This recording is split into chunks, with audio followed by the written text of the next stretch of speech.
doing some spaghetti. Actually, this is not spaghetti. This is, I forgot my intro. This is the reason why I'm starting like this, and it doesn't matter. I've had a long week. A good week, but a long week. So today I have spicy fettuccine marinara, because it's fettuccine. I wanted to say spaghetti, but they're not spaghetti noodles. And I'm also going to talk about a murder mystery that I saw today.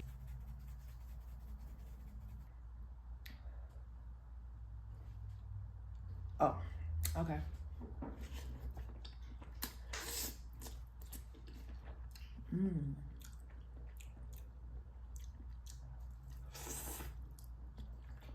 We've had this fettuccine in the refrigerator for a few days. Fallon made that Cajun Alfredo. That was so delicious. We ate all of it eventually. And so I used the noodles. I had half a pound of ground turkey because Elijah used 1/2 for, oh no, Fallon used it for some rotel dip she made.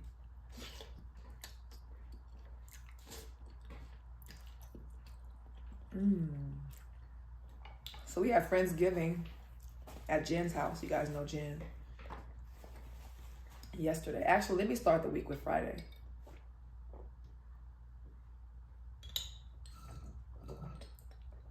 This was Fallon's. She only wanted a little. That's why I have 2 glasses of grape juice. Grape juice is probably my favorite juice, if y'all didn't know. Okay, so Friday.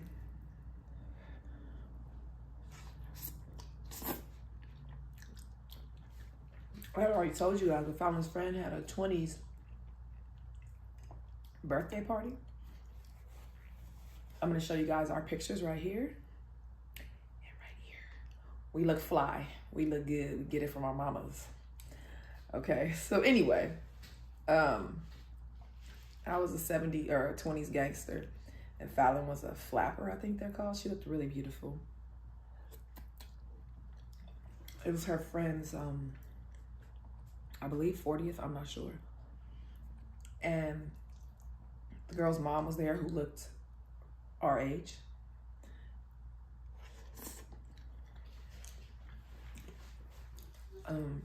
A lot of people, of course, I didn't know, but I'm a friendly person, so I talked to everybody. Bartender gave me a free shot for no reason. So I was a little lady. I had already gotten a double, and he gave me a shot. So I was like, all right. I don't know what was it. He could have put a roofie in it, huh? He didn't know. I ended up seeing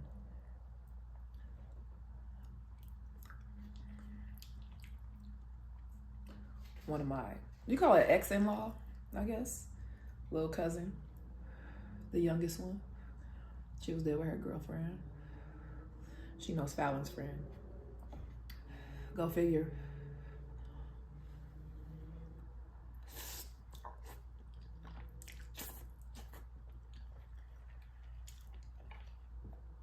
Me and Fallon's. That's what I called her.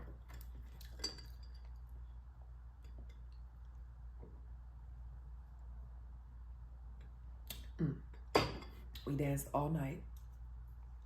Had such a good time. Then we got our Uber home. And I'm guessing we went to sleep. I guess we went to sleep when we came home. But we were out all night.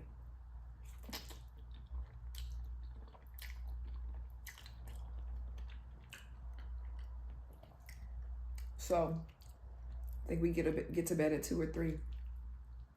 Mind you, we have my friendsgiving the next day, which is Saturday. Her friendsgiving is at 12:30, y'all. And she lives an hour and a half away.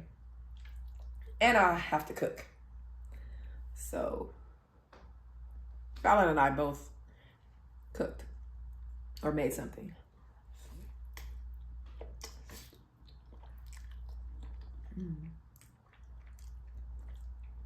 I made macaroni and cheese.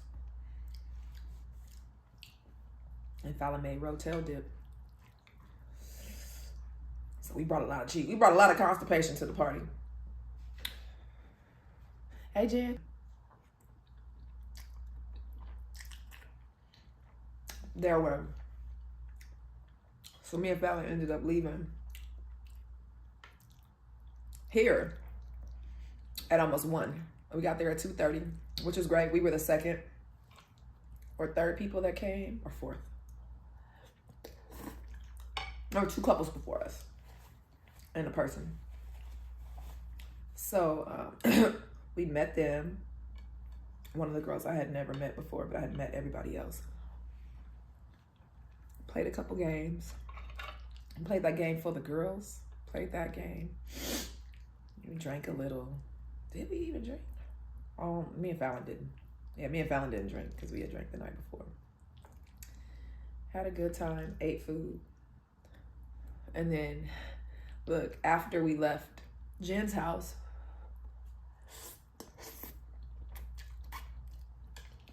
her thing was from 12:30 to 5:30. We left her house at 6:24 and were able to make it to Fallon's other friend had her 40th party at a restaurant.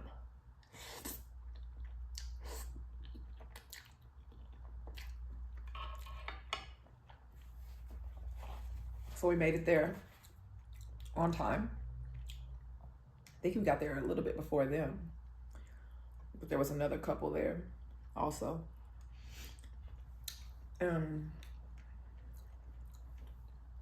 Sat there and chilled, had the dinner, and then Fallon was tired.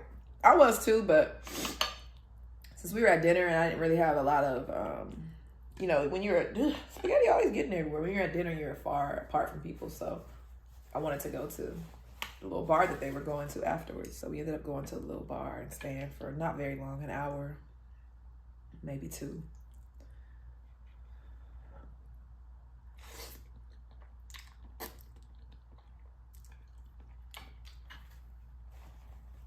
We ended up making it home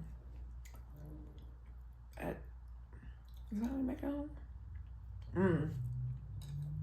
We ended up making it home at some point. And me and Fallon were tired. Okay. So tired because we've been ripping and running.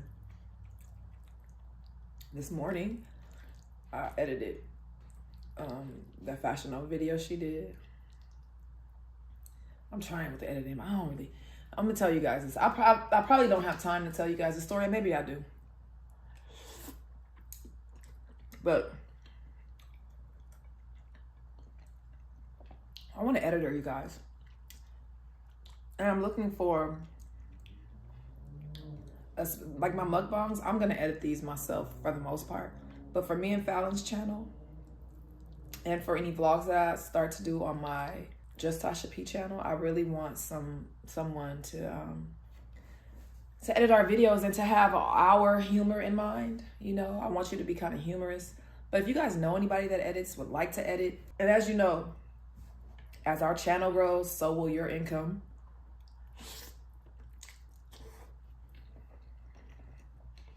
Because that's how it works.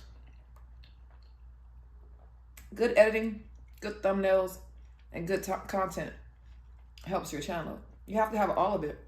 If you have great content, but your editing is not that great, you may not do well. I'm not gonna say for sure because there are people who don't edit at all and probably get a lot of views. It just happens how it happens. But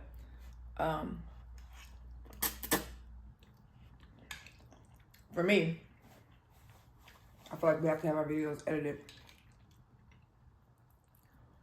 So yeah, if you know anybody who edits, if you edit, no, you don't have to be super professional, but I definitely don't want you to be novice. I need you to have at least as much editing skills as we do and willing to learn, but not somebody who doesn't know what they're doing. I actually want you to edit better than us, you know, edit better than we do.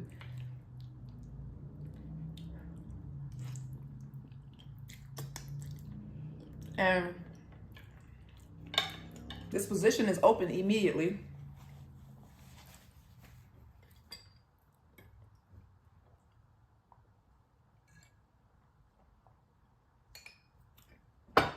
I need an editor today.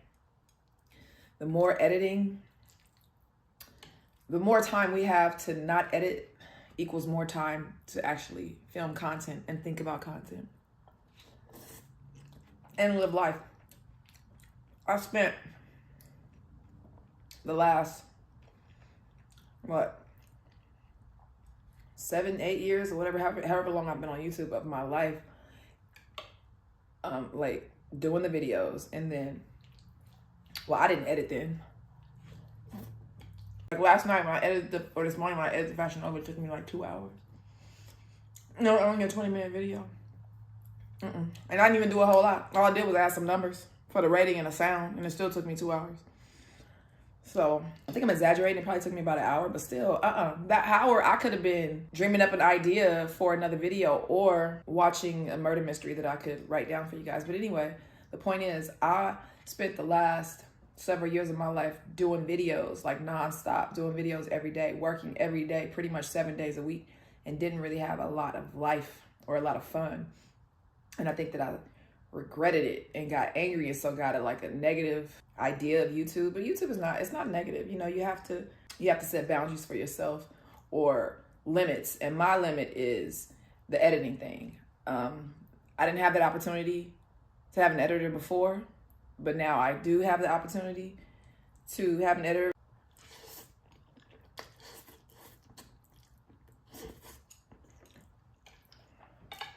I'd rather think about what to do next.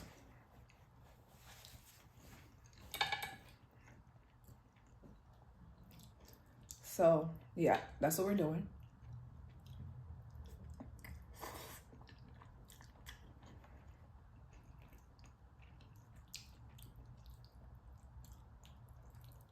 I think I can tell the story now. I'm getting full.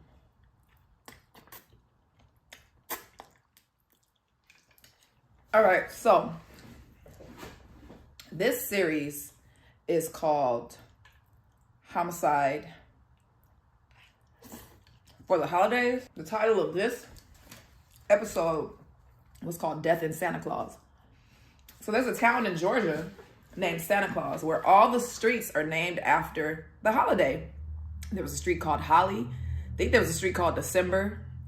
You know, probably mistletoe, different things like that, right? So there's a small town, 200 residents in Georgia. It's 90 miles, I think, north of Savannah, Georgia, just to give you an idea of where it is. Everyone knows everyone.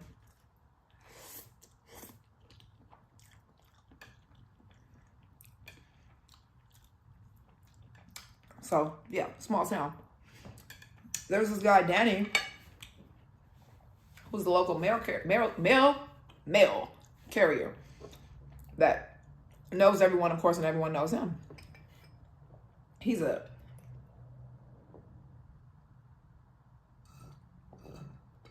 single dad of a teenage girl. Don't know where the mother is, but she's not around. Single dad of a teenage girl. And he has a bit of a drinking problem. So he decides to go to a local rehab or a local support center with other people who are having different issues. And he meets this girl, this woman, Kim. She is I think she's about 14 years younger than him, but that's neither here nor there. They're both grown at the time. And Kim has 3 kids, 3 younger children. So Kim has always been, she's always struggled. You know, she's a single mother of 3 kids, never really had much of a life, never had much money or stability. She meets him. He offers her stability and happiness. He loves her. She loves children. So she's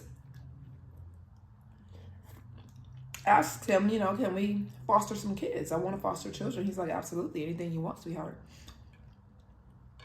He's a nice guy. They go to church 3 times a week. They're a loving family. So, mind you, he has a daughter, and she has 3 kids. And within the next 4 years, so they got married, I think in the first year. But then the next few years, They have 7 kids now because they had adopted, or sorry, they had fostered. No, they adopted 3 children or fostered them. I don't know, but throughout the years they foster children. That's their thing. They foster kids. But Kim, the mother, she's dead set on family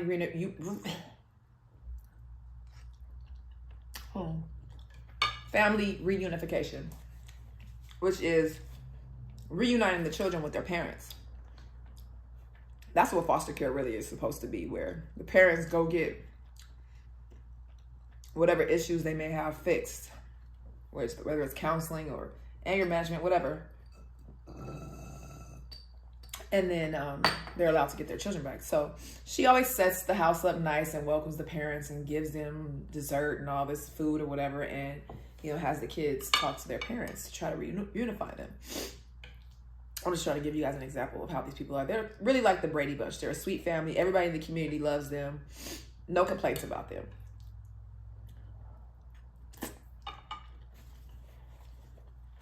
It's funny when you watch mystery shows, documentaries, it seems like they're always trying to justify why these people shouldn't have been treated like, oh, they were good people. It was just fine. I'm just saying. They do that a lot with certain type of people. They don't do that with everybody. So anyway, let me get my paper because I might be a little off. Oh, so anyway, Danny grew up in Santa Claus himself. And one of the people who was a family friend, she mentioned during the interview that he was one of the smartest men that she had ever met in her life.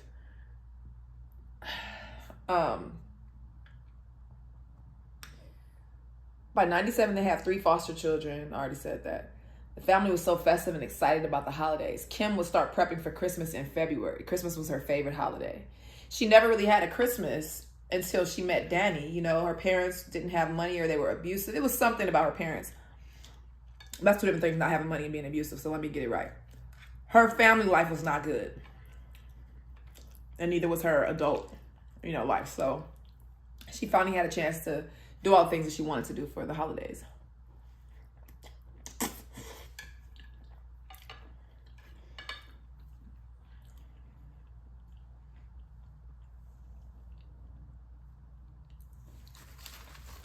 So on December 4th, 1997, the police were called by a farmer who said he had found 3 small girls on the side of the road alone in their pajamas.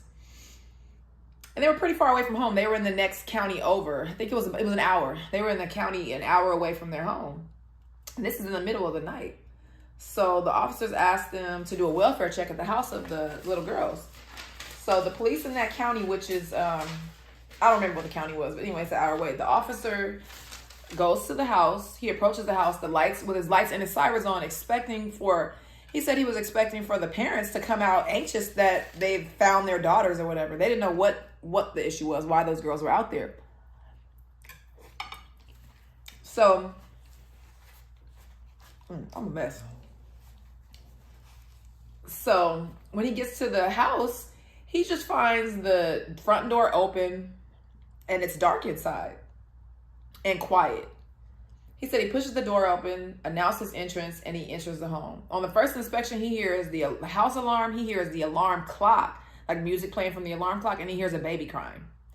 So he goes through the house, and as he's approaching the kitchen, a little boy comes from under the table. He doesn't speak to him, and the officer asks him. They never say how old the boy was, but I think he was about 4. The officer asked him, "Where are your parents?" He didn't say anything, but he grabbed the officer's hand and he took them to the bedroom. He took the officer to the parents' bedroom. He was trying to go in, but the officer was like, "No, don't go in and stay out here." When he attempts to open the door, he can't get in. So he notices that there's something pushing against the door. He said he didn't know if it was a person, like the suspect, or what. So, because he didn't even know what has happened yet. So he said he pushes the door open just a little, and he notices there's a young girl on the floor, blocking the door. She's no longer with us. So he pushes past her and opens the door. Yeah, opens the door. No. So he saw her, and then he went. Wait. Okay. So he notices her on the floor. He does open the door to go in, and he sees a baby crying. So he picks the baby up and he takes the baby into the living room. Comes back into the room and he notices that there's a man and a woman laying in the bed, and they're no longer here either. So he leaves that room and he goes to check the rest of the house. He goes to the next bedroom. In the next bedroom, he sees a 8-year-old boy in bed, and the room is covered in red liquid, you know, and the boy is in the bed. He said he looked like he was sleeping, but he wasn't sleeping. So that was very disturbing to him, and he had never seen anything like that. So it was hard for him to process all these things. He sees a young girl, he sees parents, he sees an 8-year-old boy, a baby crying, a 4-year-old. And so he grabs the 2 kids and he takes them into the car, his police car. He calls for backup. A bunch of backup comes. Mind you, there are only 6 or 7 police officers in that town, period. So he has all the police officers come. They check the whole entire house. And meanwhile, at Bacon County, an hour away, the police are talking to the girls, asking them what happened. So there's an 8-year-old, 9-year-old, and a 10-year-old. Those are the 3 girls that were picked up by the police. So they asked the girls, like, what's going on? What happened? Where have you been? You know, what's up? The girls, the oldest girl, is the only one who spoke to them, the 10-year-old, Amber. She told them that she had been woken up by a family friend. And he said, let me see what he said.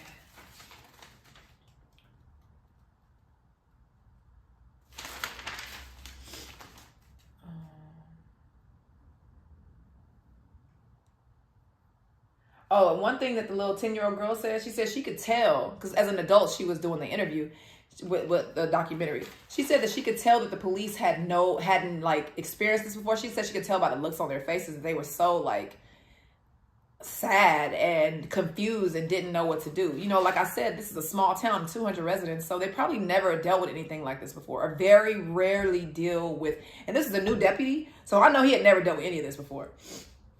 And he's young. So it says, because the town only has 7 deputies, they needed extra resources from other cities. Oh yeah, so one thing they did notice when they got to the house was a ladder propped up against the window. So they figured, okay, whoever did this must have climbed in through the window, the bathroom window. There were cigarette butts and shotgun shells on the ground, like thrown about the house or whatever. And they found a fingerprint. Family friend saying we need to, okay. So the 10-year-old says she remembers being woken up by a family friend saying, we need to leave the house. Your parents aren't home. And then he told them that someone broke into their house and the dad called him for them to come get the girls. She said she had no reason not to believe him because even though she didn't know him well, she knew that he would come to the house. And when he came to the house, she remembers that he would play with the kids a lot. He didn't really talk to adults, but he played with the kids. So she said that she trusted him enough, you know. So the 3 girls get into his van. He drives them for an hour all the way to Bacon County.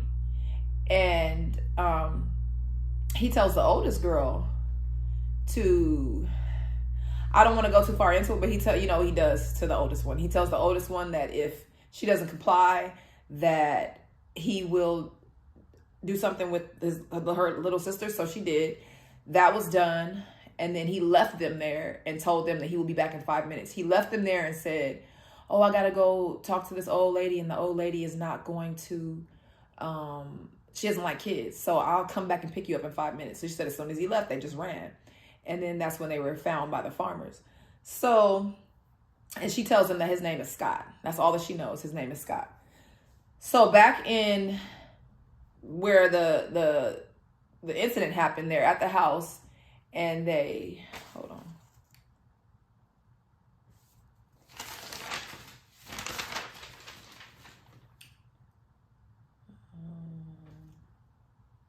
Okay, so the police go around asking about a guy named Scott. Who's Scott? Who's Scott? Nobody really knows who Scott was, but there was one person who, no, this is what happened. They asked the little girls, because they couldn't figure nothing out. They asked the little girls, like, who could have or would have wanted to hurt your parents? Like, what's going on? Tell us something about the foster parent. Tell us something.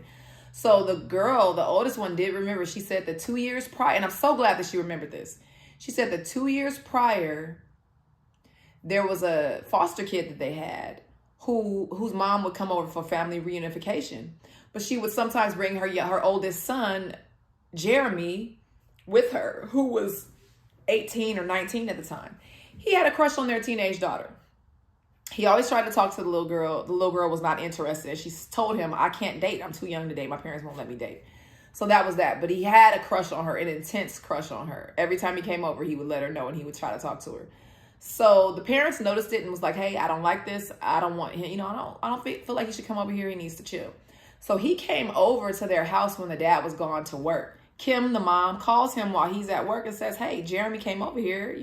Jerry, whatever, is over here. Dad gets off work and comes. Remember, it's a small town, so he probably works right around the corner. He gets out. He comes home, cusses the boy out, tells him, do not come back to my house. If you come back to my house, something gonna happen, buddy. That's pretty much what he said. So Jeremy left. And this was 2 years prior, right? This was 2 years prior to this incident happening. But that's just something that the little girl put in the cop's head. So what the cops decided to do was, also the little girl said that one time the mom came over after that incident. She didn't know what happened with Jeremy or Jerry. So the mom of the man came over one time and kind of cussed Kim out, was angry about it, and then left. And then said she was going to cast a spell on them or whatever, because she was into voodoo. So,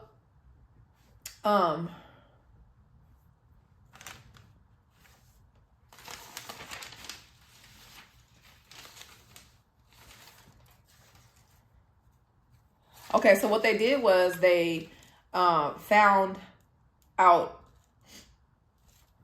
How did I know that?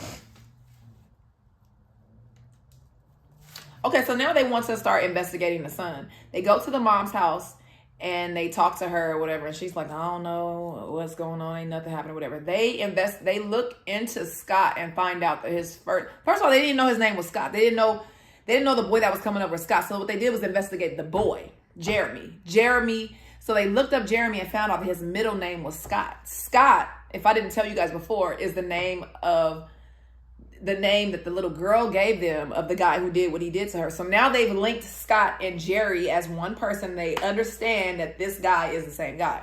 So they go to his mom's house because they know where his mom lives. He's not there. Or they think he's not there, right? He ends up coming outside and they saw him. He saw them and he ran. So they're looking around the house. They go in the house. They don't see him. They're like, where did he go? He ends up being in the floorboard underneath the house. They got him with no incident. They were able to get him and put him in jail. He hadn't went to trial or anything yet. They put him in jail for he was in jail for 6 months, and the dude escaped jail. I don't know how he did it, but he was able to, they said, saw off the bars in the jail cell and escape the jail. So that's what he did. He was on the run for, I don't remember how long they said he was on the run for, but he was on the run for about a week or two. And they ended up finding him. I don't know where they found him, but they found him.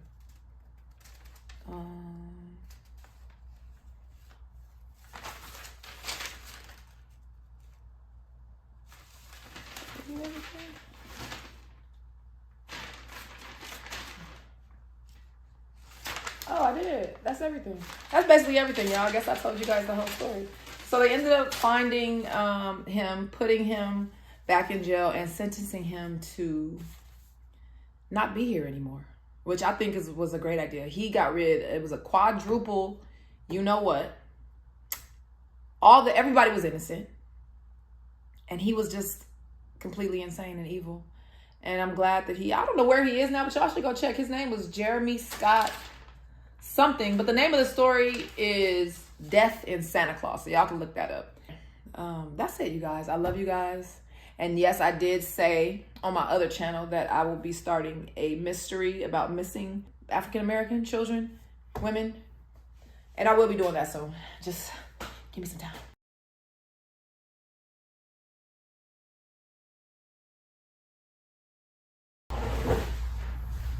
Oh, I love you guys. Bye.